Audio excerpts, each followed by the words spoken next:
wabarakatuh wa maghfiratuh. Waalaikumsalam. Yang kami hormati Ibu Kepala Sekolah Ibu Yulianti Sarjana Pendidikan, yang kami cintai dan saya banggakan teman-teman dari TKL Amanah 1 Jaten yang telah melonggarkan waktunya untuk menghadiri acara saya, yaitu diseminasi tentang menyebarkan pemahaman dan penerapan pengalaman budaya positif aksi nyata modul 1.4 dari saya, calon guru penggerak Angkatan 9. Perkenalkan sekali lagi, nama saya Elisa Fazil Kusumanero. Saya sebagai calon guru penggerak Angkatan 9 dari TKL Amanah 1 Jaten di Kabupaten Karanganyar.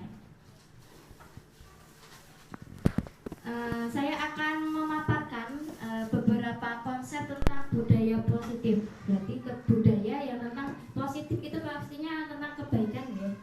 Yang pertama, menu yang pertama ada tentang perubahan paradigma belajar, disiplin positif, nilai-nilai kebajikan, kebutuhan dasar manusia, motivasi perilaku manusia, posisi kontrol guru, keyakinan kelas, dan segitiga restitusi.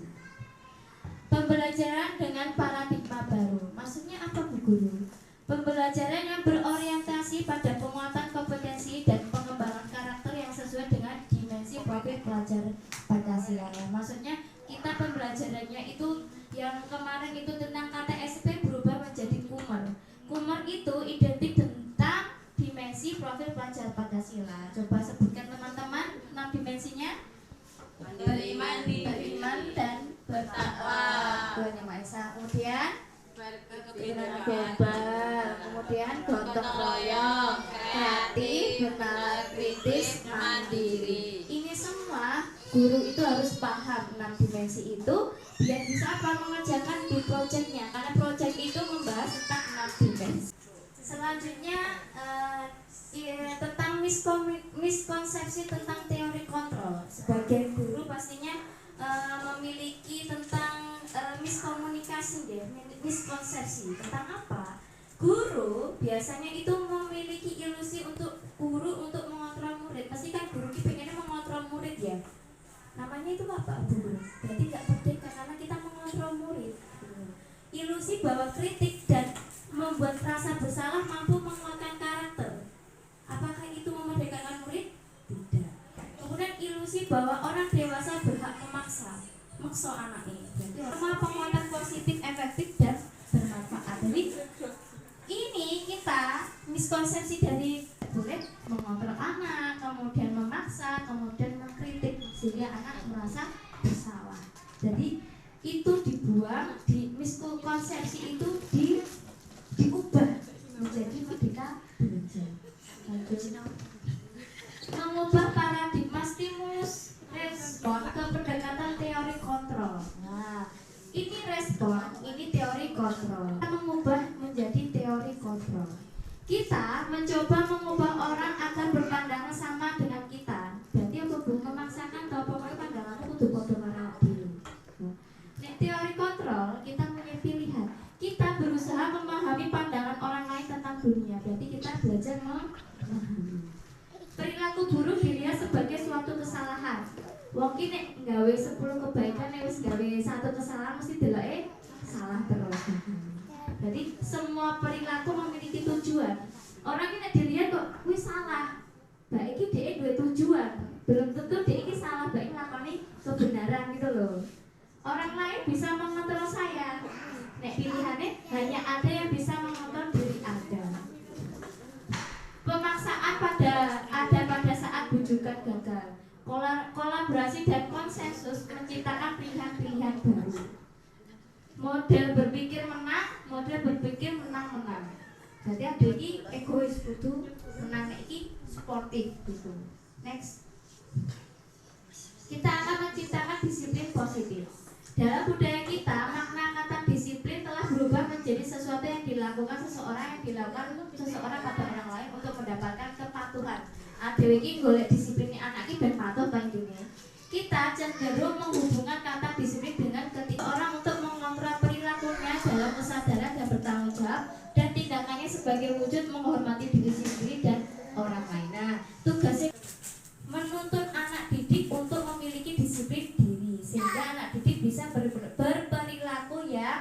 memiliki nilai-nilai kebajikan universal dan juga memiliki motivasi intrinsik, bukan ke motivasi ekstrinsik. Nah, intrinsik berarti ke dalam diri. Nah, ekstrinsik itu motivasi di luar diri. Next. Nah, ada beberapa pendekatan disiplin positif, Bu Guru. Sebelumnya, pendekatan disiplin positif tidaklah terpacu pada anak didik, melainkan adalah sebuah cara kita, baik sebagai guru, orang tua, maupun orang dewasa dalam memberikan dampak atau pengaruh positif kepada anak didik atau anak. Nah, harusnya gimana? Pendekatan ini merupakan kemampuan pendidik untuk mendidik anak didik secara individual ataupun secara berkelompok. Pendekatan secara individual atau kelompok yang perlu mendapatkan dukungan kebijakan sekolah dan peran serta pemangku kepentingan sekolah. Jadi intinya untuk mendapatkan pendekatan disiplin itu harus apa? Pemangku kepentingan sekolah terdiri dari guru, kepala sekolah, orang yang bertanggung jawab, orang tua, pokoknya semuanya warga sekolah atau stakeholder. Next. Nilai-nilai kebajikan. Nilai-nilai kebajikan adalah sifat-sifat positif manusia yang merupakan tujuan mulia yang ingin dicapai setiap individu. Nilai yang disepakati bersama lintas bahasa, suku, bangsa, agama maupun antar agama. Contoh nilai profil pelajaran Pancasila antara lain beriman dan bertakwa kepada Tuhan Yang Maha Esa, berakhlak mulia, berkebinekaan global, gotong royong, mandiri, kreatif, dan bernalar kritis. Next. Kebutuhan dasar manusia. Kebutuhan dasar manusia adalah segala sesuatu yang kita lakukan untuk mendapatkan apa yang kita inginkan. Seluruh tindakan yang kita lakukan memiliki tujuan tertentu dan semua usaha terbaik yang kita lakukan adalah dalam rangka agar kebutuhan dasar kita terpenuhi dengan baik. Kebutuhan dasar manusia apa, Bu Guru? Apalagi kebebasan, kebahagiaan. Ya, kebahagiaan. Ada 5. Ada 5, penguasaan dan kekuatan. Next. Nah, 5 kebutuhan dasarnya manusia akan bertahan hidup dengan apa? Kita memiliki tempat tinggal, makanan, pakaian, kesehatan, dan keamanan. Kemudian kita sebagai manusia membutuhkan kesenangan berupa apa? Hobi, bermain, relaksasi. Kita juga membutuhkan humor dengan teman. Ya, yang hobinya traveling, monggo traveling. Jadi nggak hanya bekerja saja, kita butuh menyenangkan diri kita. Shopping juga termasuk menyenangkan diri kita, reward bagi kita. Ya. Kasih sayang dan rasa diterima. Pasti semua orang pengen ya disayang. Kalau ada kelompok pengennya juga diterima, dipedulikan, dihargai dan dihormati. Manusia juga butuh kebebasan. Nah, kalau kita dikekang juga mesti kan ada terkekang nggak bebas. Pasti manusia menginginkan kebebasan, bebas berekspresi, eksplor diri, memiliki pilihan. Aku udah pilihan, kok jemput aku. Ini aku teh, aku senangnya es krim padahal kemudian mandiri. Penguasaan diakui, didengar, harga diri, keinginan untuk dianggap memimpin dan juara. Next. Motivasi perilaku manusia. Untuk menghindari ketidaknyamanan, untuk mendapatkan imbalan atau penghargaan. Di sini 2 ini maksudnya motivasi ekstrinsik dari luar. Kita motivasi untuk berperilaku itu kebanyakan apa? Aku ben itu pujian, ben aku untuk penghargaan, ben aku orang itu hukuman. Nah, ini dari luar. Ya. Kita harus memiliki motivasi ini intrinsik, artinya untuk menjadi orang yang mereka inginkan dan menghargai diri sendiri dengan nilai-nilai yang mereka percaya. Lanjut. Nah, motivasi internal tadi intrinsik menciptakan disiplin positif dan sikap merdeka. Kalau ekstrinsik itu di skip, harus ke motivasi internal sehingga menciptakan ini tadi. Menurut Ki Hajar Dewantara, merdeka itu artinya tidak hanya terlepas dari perintah, akan tetapi juga cakap buat memerintah diri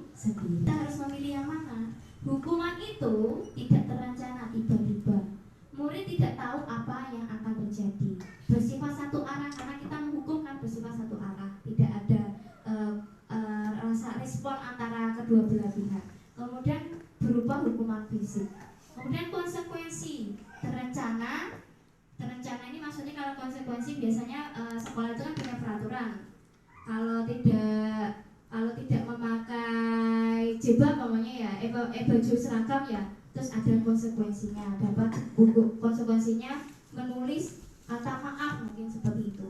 Murid tetap dibuat tidak nyaman, intinya tetap nyaman. Sikap guru selalu memonitor murid. Nah, kita harus melakukan restitusi. Restitusi adalah proses menciptakan kondisi bagi murid untuk memperbaiki kesalahan. Jadi anak ini dihukum. Sekolah itu punya 5 posisi kontrol. Apakah kita menjadi seorang pemula? Apakah kita menjadi teman? Apakah menjadi pemantau? Ataukah menjadi manajer? Nah, perbedaannya bagaimana? Lanjut. Nah, penghukum. Contoh penerapan 5 posisi kontrol. Kasusnya siswa terlambat masuk sekolah. Penghukum itu sikapnya seperti ini. Sekarang kamu lari lapangan 3 kali, itu namanya hukuman, ya kan? Nek membuat merasa bersalah, berapa kali ibu sudah memberitahu kamu untuk tidak terlambat, kamu membuat ibu kecewa, itu anaknya merasa bersalah, itu juga tidak baik. Kemudian teman, dek tolong dong jangan terlambat terus ya, lain kali jangan gitu. Berarti nek teman ki kamu jane salah, tapi gani aku ki punya rasa berteman, yowes rasa tak hukum, itu sebenarnya tidak bagus juga. Kemudian pemantau, kamu terlambat masuk sekolah lagi, kamu tahu kan konsekuensinya, menulis kata tidak terlambat 2 lembar, itu pemantau tak pantau, konsekuensinya seperti itu. Kemudian manajer, apakah kamu tahu nanyakan, kira-kira di pertanyaan ini nggih, apakah posisi kontrolku? Jenengan nyimak pertanyaan ini. Kenapa kamu melakukan hal yang sama? Besok jangan ulangi lagi ya. Posisi apa? Kamu melakukan hal yang sama? Besok jangan ulangi lagi ya. Teman pinter. Sing marahi bersalah mau. Teman Bu, ini kan jangan ulangi lagi ya masake rasido. Berarti anaknya rajera. Ayo sing perasaan bersalah. 2. Lanjut. Apakah posisi kontrolku? Sekarang kamu lepas sepatu dan berdiri 1 kaki. Hukum. Benar. Lanjut. Apakah posisi kontrolku? Ibu selalu memperhatikanmu, tapi ibu kecewa kamu melakukan hal yang diulang. Jangan pemantau. Lanjut. Apa rencanamu untuk menyelesaikan masalah ini? Manajer. Lanjut. Kamu tidak akan mendapatkan yang kamu mau jika kamu mengulangi kesalahan yang sama. Membuat rasa bersalah. Lanjut. Nah, ada gambar saya masih. Nah, keyakinan kelas ini bersifat abstrak, dibuat dalam pernyataan positif, sesuatu yang mudah diingat, sesuai dengan kondisi kelas dan sekolah sehingga memudahkan diterapkan. Semua warga sekolah dan warga kelas dilibatkan saat membuat keyakinan kelas berupa pernyataan universal. Maksudnya di sini Bu, pokoknya ya Bu, kita membuat anak itu duduk di kelas dek. Kira-kira kesepakatan apa dek? Contohnya, Bu, berdoa dulu sebelum kegiatan. Benar, kita berdoa. Kita boleh berantem nggak? Nggak boleh. Harusnya apa dek? Sayang sama temannya. Kayak tulisan sayang sama temannya. Terus kita boleh membuang sampah sebenarnya tidak Bu, kita harus membuang sampah di tempatnya, ditulis. Nah, anak-anak nanti voting. Kalau TK mesti gambar ya, voting ini sing mereka setujui di kumulatif. Ini merupakan sebuah cara yang tidak berfokus pada kesalahan yang telah dilakukan, melainkan cara yang berfokus pada solusi atau pemecah yang bisa dilakukan. Nah, segitiga restitusi ini saling terhubung. Yang pertama kita akan melakukan menstabilkan identitas terlebih dahulu, kemudian memvalidasi tindakan yang salah, baru menanyakan keyakinan pada anak. Nah, kemudian kita akan kemudian saya akan memaparkan tentang menstabilkan identitas. Apa itu? Berdasarkan prinsip, membuat kesalahan adalah bagian dari proses pembelajaran. Jadi anak ketika membuat kesalahan itu adalah pembelajaran bagi anak. Nah, salah satu pertanyaannya kita bisa melakukan sampel seperti ini. Berbuat salah itu tidak apa-apa dek, tidak ada manusia yang sempurna. Saya juga pernah melakukan kesalahan seperti itu. Kita bisa menyelesaikan ini. Bapak dan sekolahnya tidak pembunuhan. Salah, tapi Bapak Ibu ingin mencari solusi dari permasalahan ini. Kamu berhak merasa begitu. Apakah kamu sedang menjadi teman yang baik buat dirimu sendiri? Kemudian lanjut, memvalidasi tindakan yang salah, maksudnya ini adalah setiap perilaku berupaya memenuhi suatu kebutuhan tertentu. Belum tentu melakukan kesalahan itu dia salah gitu ya. Padahal kamu bisa melakukan yang lebih buruk dari ini ya. Kamu pasti punya alasan mengapa melakukan hal itu. Kamu patut bangga pada dirimu sendiri karena kamu telah melindungi sesuatu yang penting buatmu. Kamu boleh mempertahankan sikap itu, tapi kamu harus menambahkan sikap yang baru. Lanjut. Kemudian menanyakan keyakinan merupakan teori kontrol bahwa pada dasarnya kita termotivasi secara intrinsik tadi. Pertanyaannya, kita bisa apa yang kita percaya sebagai kelas atau keluarga, apa nilai-nilai umum yang kita setelah sepakati, apa bayangan kita tentang kelas yang ideal. Kamu mau jadi orang yang seperti apa, Dek? Dokter, Bu Guru. Lanjut, nah ini adalah contoh segitiga penerapan segitiga restitusi. Ini kasusnya Zafran itu pengen mainannya Aska, tapi tidak boleh, dia nangis. Aga membela Zafran karena harus berbagi ngandak kene buku nih. Askara terima nek digandake malah kamplong-kamplongan. Jadi mereka berantem, makanya saya panggil dua orang ini. Kasus apa yang terjadi, Dek? Gitu. Kita harus berbagi ya, Dek, intinya kan. Yes. Cukup sekian dari saya. Bila banyak salah kata yang saya minta maaf. Wassalamualaikum warahmatullahi wabarakatuh. Mengucapkan terima kasih kepada Bu Elisa Fajri yang sudah membagikan ilmunya kepada teman-teman kita semuanya. Ternyata budaya positif itu sangat bagus ya Bu ya, jika kita terapkan ya Bu.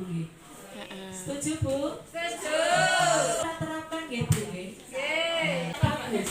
Kalau dengan terapkan di pagi hari itu juga akan mengurangi istilah kalau penjani menginginkan anaknya mungkin tidak ramai, tidak sakarpe sendiri. Itu memang awal kegiatan biasanya diajak dengan perjanjian kelas itu tadi, keyakinan kelas itu tadi. Jadi itu memang kalau kita terapkan itu benar-benar bagus manfaatnya buat kita semua. Gitu tak Bu? Yes. Sekian tanggapan saya. Semoga Bu bisa tambah maju lagi dan kita mendapatkan ilmunya juga. Amin. Terima kasih teman-teman. Yeay.